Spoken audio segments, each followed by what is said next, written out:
The almost 2,000-year-old Catholic Church is one of the oldest institutions in the world.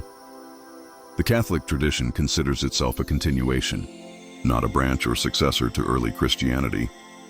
Still, some non-Catholic theologians and historians dispute this claim. For the sake of this video, we shall start at the perceived beginning of Catholicism by its followers, which lay with its Messiah, Jesus Christ. We shall also explore the beginning of the Roman Catholic Church, which many non-Catholic sects of Christianity claim to be the foundation of Catholicism. According to St. John, Jesus Christ is the eternal Son of the Father because his nature is divine, and his purpose is the preservation of the world. But the Son of God also has a human nature, in which he is simply Jesus of Nazareth. As such, his purpose is to symbolize the religious growth of humanity. Thus, Jesus has a dual nature, a divine one and a human one. When unified in one person, these natures create the perfect man, the ideal of virtue and piety. Jesus Christ was born in Bethlehem in Judea, sometime between 6 and 4 BCE. It is widely believed that he was born during the reign of the first Roman Emperor, Caesar Augustus. We know little to nothing about the childhood of Jesus Christ, but there are apocryphal gospels that try to fill the void. Jesus started his public mission around the age of 30 and was inaugurated as the Messiah by baptism, performed by John the Baptist. But his public work lasted for only about 3 years. The most profound meaning of the history of the Christian religion, and subsequently Catholicism, is condensed in these 3 years. Jesus was a Jew, and he was introduced to Jewish teachings. His teachings never left the sphere of Jewish beliefs, but he expanded on them and gave them a new meaning. He chose 12 apostles, also Jews, and 70, sometimes 72 Gentile disciples. Gentiles do not practice the Jewish faith. They were all common people, illiterate fishermen and field workers. He did not choose scholars and leaders, nor did he preach to mainly wealthy and powerful individuals. His world revolved around the low-born of sinners, thieves and betrayers. He traveled through Palestine and the towns and villages north of the Sea of Galilee, teaching with power and authority that gave him the people's unconditional obedience and love. He had no previous training on how to teach, and he had to rely on his intuition and experience to shape the minds of his disciples. The culmination of Christ's mission came with his entrance into the city of Jerusalem. By this time, he had already had a reputation for being a political and religious agitator, especially among the Romans. Much of what we know about Jesus and his life comes from the Gospels written by the 4 evangelists, Mark, Matthew, Luke, and John. The main goal of the Gospels was not to record a biographical and historically accurate account of Jesus' life, but to persuade readers of his divine nature. The Gospels were written some 40 years, some even say 70 years after the death of Jesus Christ. Their authors never claimed to know the life of their Messiah. They simply wrote down what remained in the collective memory of the Christian communities. It is this collective memory that lived on to form the Catholic Church. The Christian faith began with the act of resurrection. Before that, Jesus was regarded as the Messiah of an already existing faith, Judaism. But early Christianity wasn't anything like we know it. In the modern day, it was still just a branch of Judaism, and its followers were members of an apocalyptic, messianic Jewish sect. Resurrection was not a new concept in Judaism, as early Christians did not see themselves as followers of a different faith. They only thought that Jesus' resurrection gave a new meaning and clarity to their religious sentiment.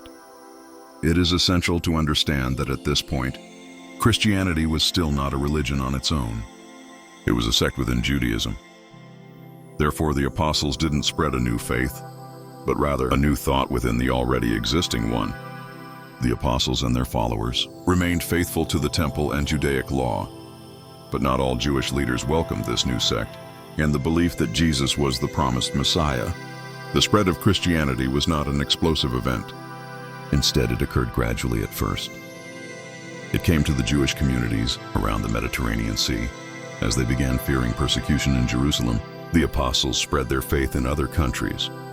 When the first Christians reached Antioch, an ancient Greek city in modern-day Turkey, the spread of the church exploded and changed the history of the world.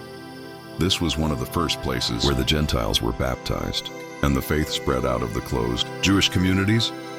Paul is regarded as the most important individual of the apostolic age. The New Testament has 27 books, of which Paul authored 14. These are known as the Pauline epistles. Some of these were most likely written by his students in his name, but at least 7 of them have been authenticated as being Paul's work to appeal to the non-Jews. Paul stripped the Gospels of all Jewish characteristics and made them more attractive to everyone. Paul saw Christianity as a liberation from the strict laws of the Jewish faith, and he believed that it was enough to have faith in Jesus to receive salvation. Around 50 CE, the Council of Jerusalem was summoned. The main goal was to resolve the issue of the Gentiles, once and for all. Surprisingly, Peter spoke positively about the Gentiles, expressing his belief that both Jews and non-Jews were granted salvation through the grace of Jesus. Peter is an important figure in the Christian faith. Jesus granted him preeminence, so he is seen as the bedrock of the Catholic institution, in fact. The Bishop of Rome, also known as the Pope, is considered the apostolic successor to Peter. The Council of Jerusalem decided to allow the Gentiles exemption from some Jewish laws, but not others. Many traditionalists were content, but some refuted the decision. The Roman tribune arrested Paul, thus saving his life from conservative Jews. St. Paul appealed to Emperor Nero to transfer him to Rome. Pagan Rome could not allow the spread of a new, uniform version of Judaism. They perceived it as a threat not only to their religious values, but to the status quo as well. Paul was eventually sentenced to death in Rome and was beheaded, however. Christianity had continued to spread, and by the end of the 1st century, it was a well-established faith. As for the exact date of the Catholic faith, that remains a matter of some dispute. According to the Catholic tradition, the Catholic Church was established exactly 50 days after the crucifixion, on Pentecost for the first 60 or so years. It was referred to as the Way. But by the beginning of the 2nd century, the word Catholic started finding its way into the zeitgeist. One of the earliest usages of the word comes from a letter written by St. Ignatius in 108, so they consider the Apostolic Age a purview of the Catholic Church. Some historians suggest otherwise, claiming that Constantine founded the Catholic Church. This school of thought believes that there is no clear lineage from the apostles to the Pope, and that the problem of the Great Apostasy, which was emphasized in the Lutheran Reformation, was present even during the 1st and 2nd centuries.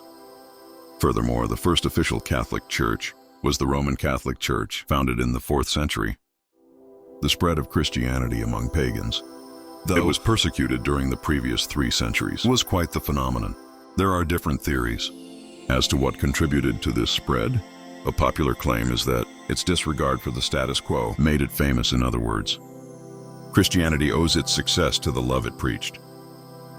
The Christians devoted themselves not only to the rich, but also to the workers, slaves, sinners, prisoners, soldiers, travelers, orphans, widows, and anyone in peril, in need. Christianity had a morally higher ground, but it did not boast about it. It was a religion of peace and love. Many converted pagans, among them philosophers Tatian and Justin, admitted that they were attracted to Christianity because of its morals. While there was a hierarchy of the missionaries, apostles, and other officials of the Christian Church, it had become a well-defined system by the 2nd century, with authorities such as bishops, priests, and deacons. This organization came in the form of the monarchical episcopate shortly after the first epistle of Clement. The Church built its structure on 3 doctrines: the bishops, who were the apostles' direct successors, the canonical scripture, and the authoritative creed. Over the years, the Church of Rome had raised itself above the other churches because it claimed to be the seat of saints. Paul and Peter, it became even more powerful. When Christianity was adopted by the Roman emperors, especially Constantine, in 313, he met with Licinius, who ruled part of the empire, and pressured him into agreeing on complete religious tolerance. The Edict of Milan, which allowed Christians to be free and retrieve all of their property and preach their religion as they saw fit, was a major milestone. Gradually, Constantine started suppressing paganism. In his early days, he still acted as the supreme pontiff of the pagan religion, and he paid homage to the sun god. But later, he started publicly displaying Christian symbols and imposing various restrictions on pagan ceremonies and rituals according to tradition. He converted to Christianity in 312. Constantine's genuine acceptance of Christians would only come once. He began identifying the state's interest as being the same as the church's interest. He hoped to achieve the unity of the state and the church, and it would use his imperial power to meddle in religious affairs. In 324, Constantine became the sole ruler of the entire empire. In 325, the emperor gathered more than 200 of the empire's bishops in the First General Ecumenical Council, known as the First Council of Nicaea. He took a personal interest in the debate and even joined the council on a few occasions. But it seemed that the matter wouldn't be easily settled, and it continued to bring disunity in the church until the death of Constantine in 337. The answer to when did Catholicism start will be different depending on who you ask. Some will point to Constantine's unification of the state and the church, while others draw a papal lineage from Peter and the church fathers. There is no simple answer. And it is a multifaceted question that people have argued about for centuries. Just like any other religion, there is no absolute common ground. The Catholics believe their church was founded by none other than Jesus Christ, and they draw their spirit from the ancient period and the tradition of the early centuries. The popes felt it was their duty to preserve the purity of the faith. The only way they knew how to do that was by preserving the old doctrines, dogmas, and traditions.